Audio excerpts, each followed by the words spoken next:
Welcome to Suman TV. నేను మీ Suman TV Nag. చాలామంది పేరెంట్స్కి పిల్లలకి ఎక్కువగా కన్ఫ్యూషన్ ఉంటుంది.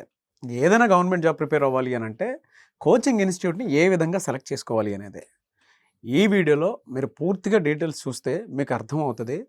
కోచింగ్ ఇన్స్టిట్యూట్ని ఏ విధంగా సెలెక్ట్ చేసుకోవాలి, దానికంటూ ఒక పారామీటర్స్ ఉంటాయి. పిల్లల్ని మీరు ఎక్కడ పంపించాలనుకుంటే అక్కడ పంపించేసేయచ్చు. అంటే మన దగ్గర డబ్బులు ఉంటే ఎక్కడన్నా పంపించేసేయచ్చు. బట్ అట్లా కాదు. ఒక క్వాలిటీ ఎడ్యుకేషన్ కావాలి అని అంటే కొన్ని పారామీటర్స్ ఉంటాయి. ఆ పారామీటర్స్ని ఏ విధంగా చెక్ చేయాలనేది ఈరోజు మనతో పాటు శ్రీధర్ సిసి నుంచి శ్రీధర్ సార్ ఉన్నారు. అది వారి మాట్లాడి తెలుసుకుందాం. నమస్కారం సార్. నమస్తే అండి. సార్, నాకు తెలిసి మీరు చూసినటువంటి ఈ కెరీర్లో, మీరు బిల్డ్ చేసినటువంటి ఈ పెద్ద సామ్రాజ్యంలో మీకన్నా బాగా ఎవరికీ తెలియదేమో ఒక కోచింగ్ ఇన్స్టిట్యూట్ అనేది ఒక పిల్లవాడు కానీ పేరెంట్ కానీ సెలెక్ట్ చేసుకోవాలి అని అంటే ఏ పారామీటర్స్ అనేది ఖచ్చితంగా చూడాలి అనేది. సో ఏ పారామీటర్స్ చూస్ చేసుకోవాలి సార్ అసలు? కోచింగ్ సెంటర్లో చేరాలంటేనండి, ఆ కోచింగ్ సెంటర్ యొక్క అనుభవం ఆ ఫీల్డ్లో అంటే ఎన్ని సంవత్సరాల నుంచి ఉన్నారు, ఫస్ట్ పాయింట్. అంటే సంవత్సరాల నుంచి ఉంటే సరిపోతుందా? నో. దాంతోపాటుగా ఇంకా డిఫరెంట్ పారామీటర్స్. అక్కడ టీచింగ్ స్టాఫ్ ఎంతమంది ఉన్నారు, వాళ్ళ యొక్క అనుభవం ఎంత, అంటే అనుభవం ఏ విధంగా పనికి వస్తుంది అంటారేమో. ఇప్పుడు నేను మొట్టమొదటి నాకు 34 సంవత్సరాల అనుభవం అండి. 34 ఏళ్ల క్రితం నేను పాఠం చెప్పినట్టు ఇవాళ చెప్పినంత బాగా చెప్పుంటానని నేను అనుకోవట్లేదండి. ఓకే. ఎందుకనంటే ఆ రోజు నా ఎగ్జిస్టెన్స్ కోసం నేను పాఠం చెప్పానే కానీ స్టూడెంట్స్ కోసం చెప్పలా. 2 సంవత్సరాలు అయిన తర్వాత కానీ నాకు అర్థమైంది. Okay. Get in to their shoes. అంటే పిల్లవాడి ఆలోచనకి సరిపడా మనము తగ్గటం కానీ పెరగటం కానీ చేసి పాఠం చెప్పగలగాలి. అంటే టీచర్లు అతి కొద్దిమంది ఏమంటా ఉంటారంటే వాడు తెలివి తక్కువడండి, అందుకని నేను వాడికి అర్థమయ్యేటట్టు చెప్పలేకపోతున్నాను. నో, తెలివి తక్కువ పిల్లలు ఉండరండి. కొంచెం స్లోగా అర్థం చేసుకునేవాడు ఉంటాడేమో, అది తెలివి తక్కువతనం కాదు. పిల్లవాడికి ఏ రకంగా చెప్తే అర్థమవుతుందో తెలుసుకొని ఆ రేంజ్లో చెప్పగలిగే అనుభవం ఉన్నటువంటి అధ్యాపకులు ఉన్నారా లేదా అనేది ఫస్ట్ పాయింట్ అండి. ఓకే. నెక్స్ట్, అన్ని సబ్జెక్టులకి అంత అనుభవం ఉన్న వాళ్ళు ఉన్నారా లేదా అనేది. అంటే ఏదో ఒక సబ్జెక్టు చూపించి మిగతాయి కాదండి, అన్ని సబ్జెక్టులు. అంటే ఫర్ ఎగ్జాంపుల్ బ్యాంకింగ్కి చేరదాం అనుకున్నాం అనుకోండి, బ్యాంకింగ్లో అసలు ఏమేమి సబ్జెక్టులు ఉంటాయి? రీజనింగ్ ఉంటుంది, అర్థమెటిక్ ఉంటుంది, ఇంగ్లీష్ ఉంటుంది, కరెంట్ అఫైర్స్ ఉంటుంది, కంప్యూటర్స్ ఉంటుంది. ఇవన్నీ చెప్పగలిగేటటువంటి అధ్యాపకుల సమూహం ఉందా లేదా అక్కడ అనేది ఫస్ట్ పాయింట్ అండి. ఫ్యాకల్టీ అనుభవం కూడా అండి, నంబర్తో పాటు అనుభవం చెక్ చేసుకోవాలి. నెక్స్ట్ తర్వాత ఫెసిలిటీస్ అంటే క్లాస్లో కూర్చొని వినడానికి అవసరమైనటువంటి ఫెసిలిటీస్. సో ఇవాళ పెరుగుతున్నటువంటి టెక్నాలజీతో అంటే ఆ బ్లాక్ బోర్డులు అవన్నీ అయిపోయినాయండి. మేము చదువుకునేటప్పుడు, మీరు చదువుకునేటప్పుడు వాడినటువంటి బ్లాక్ బోర్డులు, గ్రీన్ బోర్డులు అయిపోయినాయి. డిజిటల్ టెక్నాలజీలకు వచ్చేసింది. అంటే ఆ టెక్నాలజీ మాకు ఎలా ఉపయోగపడుతుంది అంటారేమో, టైం సేవ్ అవుతుందండి. అంటే మామూలుగా బ్లాక్ బోర్డు మీద గంటలో అయ్యేటటువంటిది ఇక్కడ 45 minutesలో కంప్లీట్ అవుతుంది. జీవితంలో అన్నిటికంటే వాల్యుబుల్ థింగ్ ఏంటంటే టైం అండి. సో అంటే ఆ డిజిటల్ టెక్నాలజీ వాడటం వలన అందరూ అనుకునేది రిచ్నెస్ అది ఇది అనుకుంటారు, కానీ పిల్లవాడి టైం సేవ్ అవుతుందండి. 4 నెలల్లో అడాప్టబిలిటీ ఉంటుంది డిజిటల్ బోర్డు. 4 నెలల్లో పూర్తయ్యే సిలబస్ 3.5 monthsలో అవుతుంది. అంటే 15 days ముందు సిలబస్ కంప్లీట్ అవుతుంది డిజిటల్ బోర్డు. అది అందరూ అబ్జర్వ్ చేయరండి. రిచ్నెస్, మాకు రిచ్నెస్ అక్కర్లేదు, సబ్జెక్ట్ కావాలి. No, right. నెక్స్ట్, ఇప్పుడు జరిగేటటువంటి ప్రతి ఎగ్జామ్ కూడా ఆన్లైన్లో జరుగుతుంది. సో ఆన్లైన్లో ఎగ్జామ్ రాయాలి అంటే ల్యాబులు కావాలి. ఆన్లైన్ ఎగ్జామ్స్ కండక్ట్ చేయడానికి సఫిషియెంట్ ల్యాబ్లు ఉన్నాయా లేదా. నెక్స్ట్, ఇవాళ ఉన్న test system speed with accuracy. Speed రావటానికి ఎక్కువ టెస్టులు రాస్తే స్పీడ్ వస్తుంది.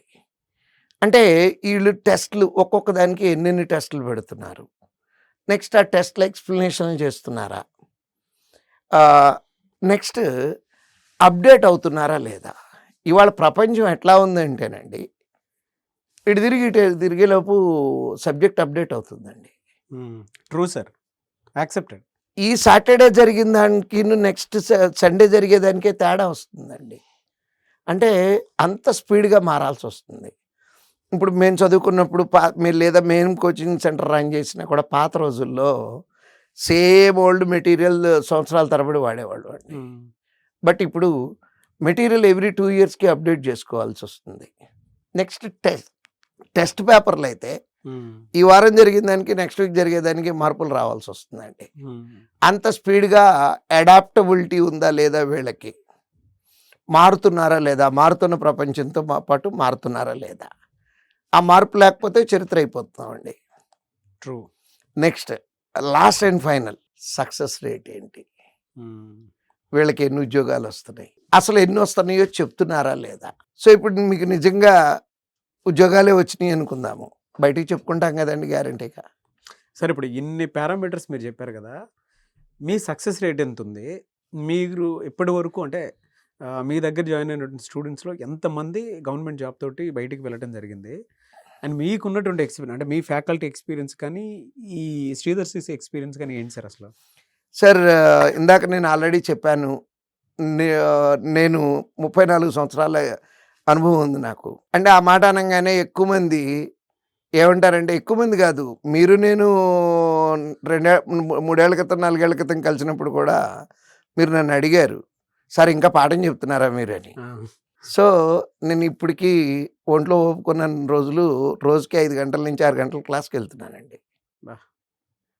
5 to 6 hours గ్యారంటీగా క్లాస్కి వెళ్తానండి. ఇప్పుడు పిల్లల్ని అడిగితే చెప్తారు క్లాసుల్లో, రైట్. నెక్స్ట్ 30+ years మా డిపార్ట్మెంట్ అంటే అర్థమెటిక్ డిపార్ట్మెంట్ తీసుకుంటే హైయెస్ట్ ఎక్స్పీరియన్స్డ్ 34 years నేనండి. Lowest experienced 12 years experience. 10 years plus ఉన్నారు. 10 years plus ఏనండి. అసలు ఇక్కడ ఉన్న ఫ్యాకల్టీ కొత్తగా వచ్చిన వాళ్ళు అంటే ఒకళ్ళు ఇద్దరు, అంటే 10 లోపు ఎక్స్పీరియన్స్ ఉన్నటువంటి వాళ్ళు మొత్తం ఉన్నటువంటి 40-45 మెంబర్స్లో ఒకళ్ళు కానీ ఇద్దరు కానీ ఉంటారండి. ఆ ఒకళ్ళిద్దరు ఎవరై ఉంటారంటే కరెంట్ అఫైర్స్ చెప్పడానికి వచ్చే పిల్లలు అయి ఉంటారండి. కరెంట్ అఫైర్స్ చెప్పేవాళ్ళు 50 ఏళ్ళ ఎక్స్పీరియన్స్ ఉన్నాడు కరెంట్ అఫైర్స్ చెప్పడానికి అంత యాప్ట్ అని నేను అనుకోనండి. కారణం ఏంటంటే ఆ మైండ్ సెట్ అక్కడ ఆగిపోయి ఉంటుంది. సో ఆ ఒక్క సబ్జెక్టుకి మటుకు ఎప్పటికప్పుడు మేము యంగ్ జనరేషన్ కావాలనుకుంటాము. నెక్స్ట్ మొన్నే మా English department top experience 40 years celebration చేశామండి. 40 సంవత్సరాల టీచింగ్ ఎక్స్పీరియన్స్ని క్లాస్ రూమ్లో సెలబ్రేట్ చేసామండి. రీజనింగ్లో కూడా సేమ్ ఆల్మోస్ట్ 30 years ఎక్స్పీరియన్స్ ఉన్నవాళ్ళు. ఓకే. యావరేజ్ ఎక్స్పీరియన్స్ తీసుకుంటే మా ఏ బ్రాంచ్ అయినా వాళ్ళకి అప్రిసియేషన్ సెలబ్రేషన్స్ కూడా ఉంటాయి డెఫినెట్గా అండి.